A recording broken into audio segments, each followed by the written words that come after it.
There is a house at the edge of town that everyone knows about but no one wants to talk about. Its number is 804, painted in faded black above the door, almost as if the years themselves tried to erase it. The windows are always dark, even in the brightest daylight, and the walls seem to carry a weight that presses down on anyone who dares to stand too close. The house has been standing there for decades, waiting, watching. For years it has been bought and sold, rented and abandoned. Every family that ever stepped inside believed they would make it their home, but none of them ever lasted. Some left in the middle of the night with no explanation, leaving furniture and clothes behind as if they were fleeing for their lives. Others stayed long enough for the neighbors to hear the arguments, the screams, and then silence. A silence that stretched for days until the house stood empty once again. People whisper about house. No 804. They say the walls echo with sounds that do not belong to the living. They say shadows move across the windows when the house is supposed to be empty. Some even claim that they saw faces staring back at them from the broken glass. Faces that did not belong to anyone they recognized. No one ever stays. Some leave terrified, broken, never speaking of what they saw inside. Others do not leave at all. Their stories end in tragedy. Their names remembered only as part of the long list of those who dared to enter. It is said that every family that goes in comes out either in fear or in a coffin. No one knows why the house never keeps an owner. No one knows why the air around it feels so heavy or why the walls seem to breathe at night. But everyone knows one thing, house. No 804 does not want you to live in it. It wants something else. When the house fell silent again, standing empty with its doors locked and curtains drawn, people thought it would remain that way forever. But one day a new family arrived. A young couple with a small child smiling as they carried their boxes across the worn steps of House No. 804. They ignored the curious eyes of the neighbors and the quiet warnings whispered under their breath. To them, the house was just an old building, nothing more. For the first few days, everything seemed perfectly normal. The couple cleaned the dust from the wooden floors, painted the walls, and filled the empty rooms with the warmth of their laughter. At night, they sat together in the living room, telling themselves how lucky they were to find such a big house at such a low price. The child ran through the hallways, his tiny footsteps echoing against the cracked walls, and for a brief moment it felt like a home again. But the house did not welcome them, it waited. The first signs were so small that they almost went unnoticed. A door that creaked open in the middle of the night when no one had touched it. A faint sound of footsteps on the floor above, though everyone was asleep downstairs. Whispers drifting through the air, soft and unclear, as if someone was speaking from behind the walls. The couple brushed it off, convincing themselves it was nothing more than the house settling or the wind passing through the broken windows. Yet each night the sounds grew a little louder. Each whisper lasted a little longer. The footsteps seemed to follow them, stopping when they turned around. The doors opened wider, groaning on their hinges as if pulled by invisible hands. The family tried to ignore it, but deep inside they felt the heavy presence of something unseen, something that watched them from the shadows of House No. 804, and the house was only just beginning. It was their first full night in House No. 804. The couple had tucked their child into bed. The lights were switched off one by one, and the house fell into silence.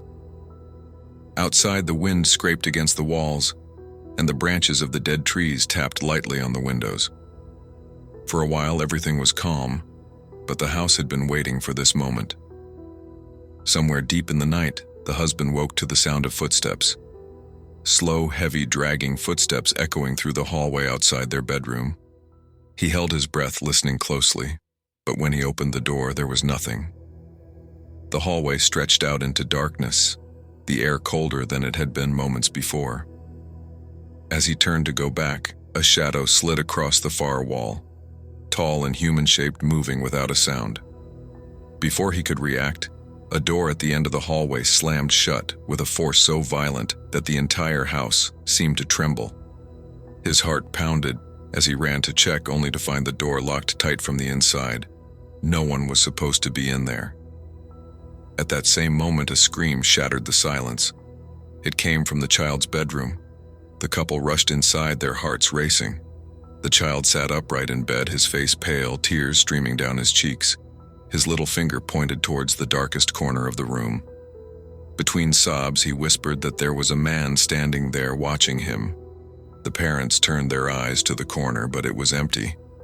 Only shadows clung to the walls, stretching unnaturally as though they were alive. They tried to comfort their child, telling him it was only a nightmare. But the boy refused to close his eyes again. He kept repeating the same words, trembling with fear. He said the man in the corner was still there, and he was waiting. The strange events inside House No. 804 grew heavier with each passing night. Sleep became impossible. Every creak of the wooden floor, every whisper in the darkness pressed against the minds of the couple until they could no longer pretend it was imagination. Fear had taken root, and with it came the desperate need to know what was really wrong with the place they now called home. The husband began asking questions around the neighborhood. At first, people avoided him. They turned their faces away, muttered excuses, or closed their doors before he could speak. It was only after days of persistence that one old neighbor finally let the truth slip. Her voice was low, her eyes darting nervously to the house across the street, as if even mentioning it could summon something terrible. She told him that decades ago, the original owner of House No. 804 was a man named Walter Graves. To the outside world, he appeared ordinary, but within the walls of that house, his mind twisted into madness. One cold winter night, he slaughtered his wife and children, sealing their fate in blood. No one knew exactly why. Some said it was greed, some said insanity, and others swore he was driven by voices that came from the house itself. When the authorities entered the home after weeks of silence, they found the bodies still inside, left where they had fallen. The air was thick with decay, the walls marked with strange carvings and stains that no amount of scrubbing could remove. Walter Graves was never found. Some believed he vanished into the house itself, swallowed whole by the evil he had unleashed. Since then, no family had ever stayed long. The restless spirits of the murdered wife and children were said to roam the halls, their cries echoing at night. Some swore they saw the shadow of Walter himself watching, waiting, feeding on the fear of anyone who dared to live there. Others whispered that the house had become something worse than haunted. They said it was alive, feeding not just on the dead but on the living souls who stepped inside. When the husband returned home with the story, his hands shook as he told it. The wife tried to deny it, tried to laugh it off, but deep in her eyes the terror was already there. Their child listened silently, clutching his blanket, his small face pale with understanding far beyond his years. They realized then that House No. 804 was not a home. It was a grave that never stopped hungering. The silence after the storm of whispers did not last long. That very night, the air inside the house grew thick and suffocating, as if the walls themselves were breathing. At first, it was small things, a chair trembling, a glass falling from the shelf, but soon it became violent. Doors slammed with unseen force, objects flew across rooms, and the once familiar home turned into a battlefield of shadows. Screams began to echo in the dead of night, not just from the walls but from deep within their minds. Sometimes it was the cry of a woman, other times the tortured wail of something inhuman. Sleep became impossible. Whenever their eyes closed, the line between nightmare and reality collapsed. They would wake to find pale figures standing at the edge of their beds, their faces hollow, their eyes empty, only to blink and see nothing there. The family's sanity started to unravel. Whispers turned into voices, voices into hallucinations. They no longer trusted their own senses. Was the blood on the floor real, or just another trick of the mind? Was that shadow in the hallway moving? Or was it watching? The house had become a prison where every second dragged them deeper into madness, and there was no way to escape the grip of the darkness. The nights had grown unbearable. By now, the family could no longer separate waking hours from dreams. Their screams merged with the house's silence, and their breaths felt borrowed as though the air itself belonged to something else.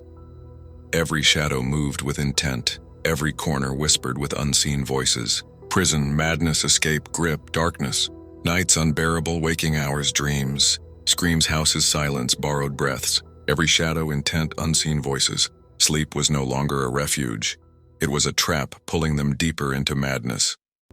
One stormy night, as the echoes of footsteps circled the hallways, a faint creak revealed a hidden door behind the decaying wallpaper. With trembling hands, they forced it open, leading to a narrow staircase descending into the bowels of the house.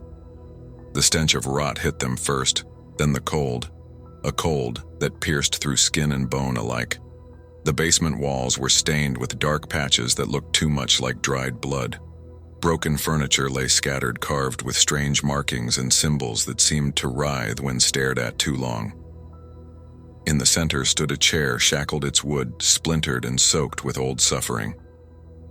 The truth pressed down on them with unbearable weight. This house was never just haunted, it was alive. It had fed on the agony of those trapped here before, and now it craved more. As the family stood frozen in horror, the walls seemed to breathe. The floor pulsed like a living heart, and the shadows closed in. They were no longer guests. They were offerings.